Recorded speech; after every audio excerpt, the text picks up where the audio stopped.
The spectators wait. We have the popping and banging. And the first car that comes into view is, of course, Steve Petch in the 102 machine.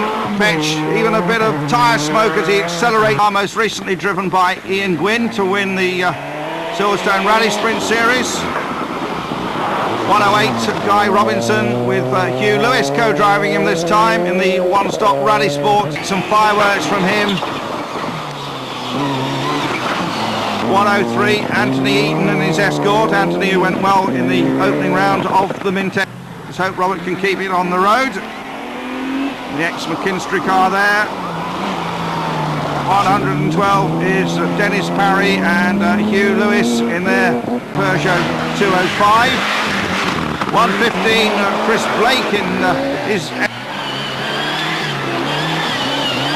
117 Andrew Appleby.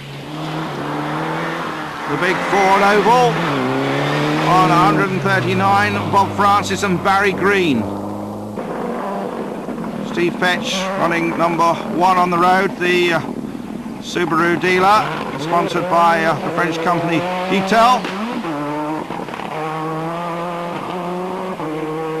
Going through those logs. Just look at that, a lovely shot, and we look around the mountain to find Guy Robinson not very far behind the Subaru. Guy Robinson also knows these forests very well indeed. We'd expect, and absolutely great camera angle here coming down the hill. And problems for 103 Anthony Eaton with another red and silver Escort. And I just think that Eaton might have some engine problems there. That means that they have been caught by 117. This is the Sierra of Andrew Appley from Wakefield, an engineering manager. They have their own business there. And Jones, fastest again from Steve Petch, this time by just a second. Anthony Eaton obviously didn't have an engine problem. He was third fastest. And bursting into view there, Steve Petch with John Richardson alongside him. So Phil Morgan in his Subaru, trying to pass Guy Robinson. Battling in fact for that his main rival David Humphries is out of the rally. Anthony Eaton meanwhile continuing in the top 5. 112 Dennis Parry there in his Sierra. On the face of the spectators. 115 Chris Blake and Tony Walker. The Panaround rally, question mark, can that man down there, Steve Petch, catch up with Glyn Jones? Took a couple of seconds off him in the previous stage. Really it was Glyn so fast on the first stage where he took the lead, and Steve has been fighting a rear guard ever since, the car twitching away. John Richardson there on the notes, the sequential gearbox of the Miller's Elliott-built Escort. Steve Petch not using a Subaru, although he's a Subaru dealer, but he sells a lot of them, and a lot of four-wheel drive cars up in the Bishop Auckland area.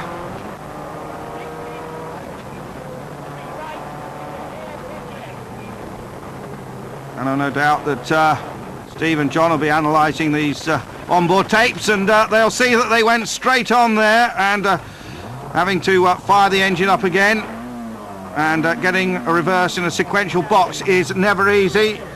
Fortunately there's a couple of helping hands there, but Steve does hook reverse eventually, and off he goes, and our camera doesn't think much of that either.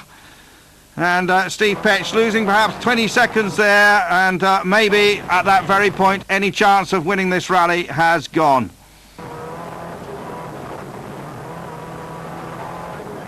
So just a little mistake, a little late on the brakes, and nasty rocks on the outside of the bend there. Steve Petch now trying to get back into his rhythm. You have an overshoot like that and it always gives you a bit of a problem. You have to find your rhythm again, settle down, get stuck in. As you see, in this Dyfnant stage, more fast-flowing sections. It's why when the World Championship boys come and do these stages, they think they're so absolutely fantastic. Some of the greatest stages anywhere in rallying. Just look at the road in front of you, just twisting and turning along the side of the mountains here in mid-Wales. Phil Morgan battling still for this 5th spot with Guy Robinson.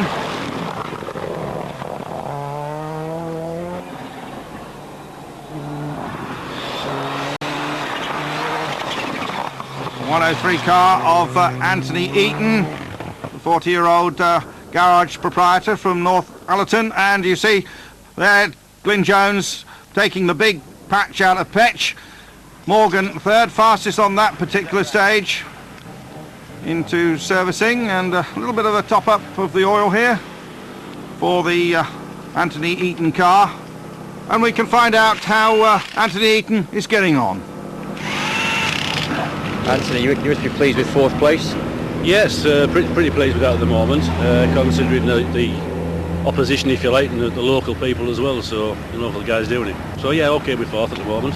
I hope the dry conditions today changed your plan of attack. It suits me actually. It gets a bit sort of wary when it's sort of muddy and you don't know what the car's going to do, but it suits me being dry, so it's obviously it's showing the results in a way. What about the dust hanging under the trees perhaps? It's not that bad. I think the car in front, which is Dave Weston, we're both about on the par with each other somewhere, so there's nobody catching anybody really, so it's not hanging around. So that's okay, yeah, it's not a problem. So the plan for the last 2, what, back off and conserve for the finish?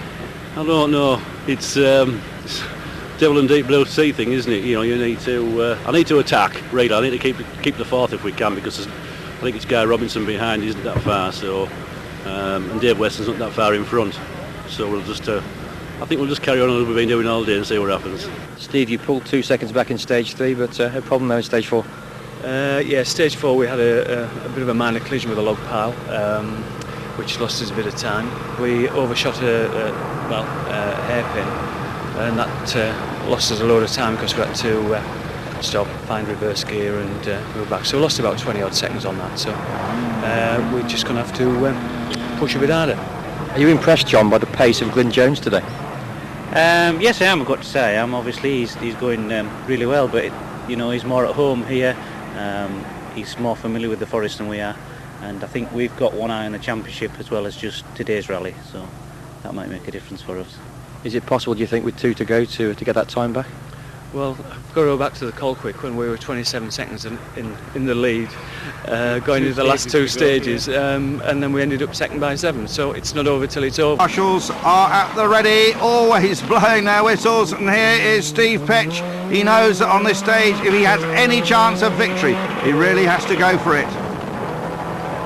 Chris Mellors, of course, who won the opening round of the Mintex series, not taking part. Problems with his car in testing just before the rally, so he had to withdraw. So a big disappointment there for Chris Mellors.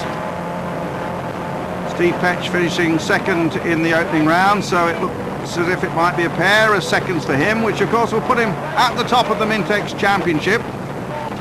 He is a former Mintex Group N champion, is Steve Petch, in a Subaru. And there's no question of doubt that he is on maximum attack here.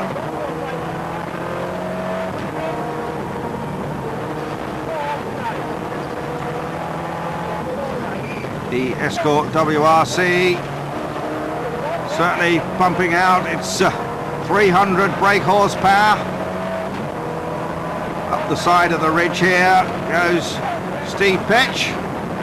On his commentator's form he says age 40 question mark. I suggest a man from Richmond, North Yorkshire's just a little bit older than that. He's been in motorsport for 20 years, as has John Richardson, 38 years. You see how much the dust is hanging there. Guy Robinson.